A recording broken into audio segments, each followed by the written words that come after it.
We have breaking news. A White House official says Iran is preparing to imminently launch a ballistic missile attack against Israel. It comes as Israeli officials say troops have started a targeted ground incursion in southern Lebanon. The IDF spokesperson posted this video confirming troops have crossed into Lebanon, claiming Hezbollah was planning a, quote, October 7th style invasion into Israeli homes on the border. But Hezbollah says Israeli troops are not in southern Lebanon and reports no direct ground clashes between resistance fighters and the IDF. Now, Israel is calling for evacuations in Lebanon. Let's bring in foreign correspondent Marcus Moore from Beirut, along with foreign correspondent Tom Soufi-Burridge in Tel Aviv, and ABC News national security defense analyst Mick Mulroy for more. Marcus, I want to start with the breaking news. What more do we know about Iran's plan to attack Israel? Well, Diane, we know what we have heard from U.S. officials as well as Israeli officials who are saying right now that Iran is preparing and is imminently going to launch missiles at Israel. In fact, I want to share with you a statement from a White House official from not long ago saying, quote, the United States has indications that Iran is preparing to imminently launch a ballistic missile attack against Israel. That White House official going on to say that we are actively supporting defensive preparations to defend Israel against the attack, and that a direct military attack from Iran against Israel will carry severe consequences for Iran. Again, that is the most recent statement from, according to a White House official, Diane, and it certainly does speak to the tension that has only risen in the past several days, not only here in Lebanon, but across the region as we watch this conflict continue to unfold. And just a few moments ago, Diane, we heard several explosions. There were several strikes in the southern suburb of Beirut, and we saw smoke and dust rising into the air. Still waiting to get word on that, but new activity happening here in Lebanon as we get word of what U.S. officials and the Israelis say they're preparing for from Iran. Now, Tom, how are Israeli officials responding to this? Yeah, I'm just looking over at a screen now, Diane, and there is a briefing which has just been going on from Daniel Hagari, the spokesperson of the IDF. They say they are watching the situation closely with U.S. allies. We're learning that Israeli planes are already in the air to help defend the country from this potential attack from Iran.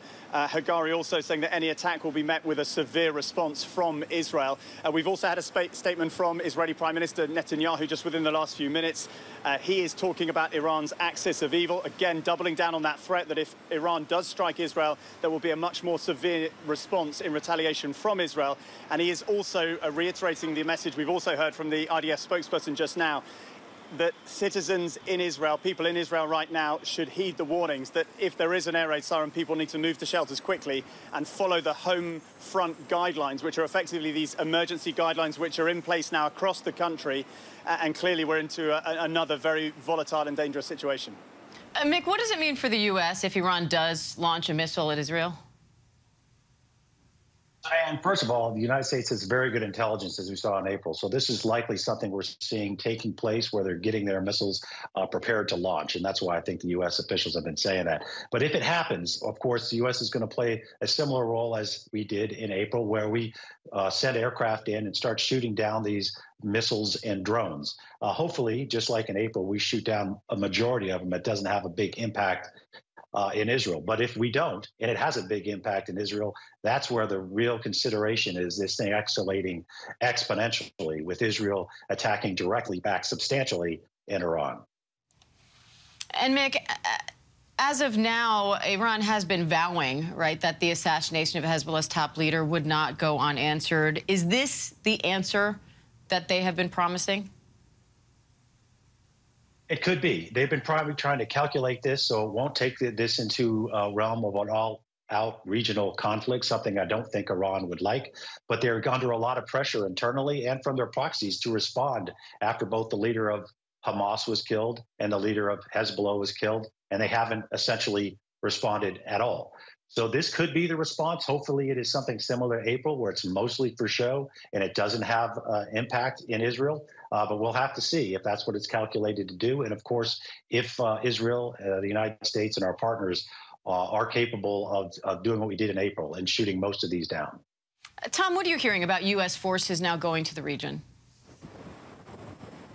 Yeah, we're learning from the Pentagon, Diane, that the Pentagon is moving more fighter jets, squadrons of fighter jets, F-15s, F-16s, and that's crucial because they were very key in that operation back in April that Mick's been talking about, when 300 Iranian drones and missiles were fired at Israel, and successfully pretty much all of them were shot down. We know there's a lot of U.S.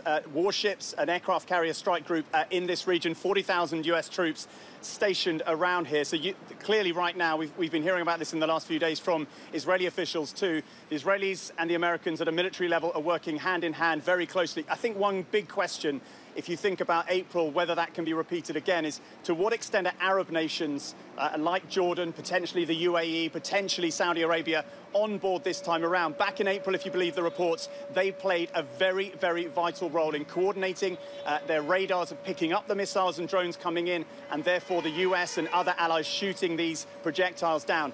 This time around, those Arab nations are under more pressure domestically because of the war in Gaza dragging on, now because of Israel's incursion into southern Lebanon and the airstrikes in that country too. So I think, there will be questions about whether the coalition across the board involving Arab nations can be strong enough this time around to have the same level of success as we saw in April.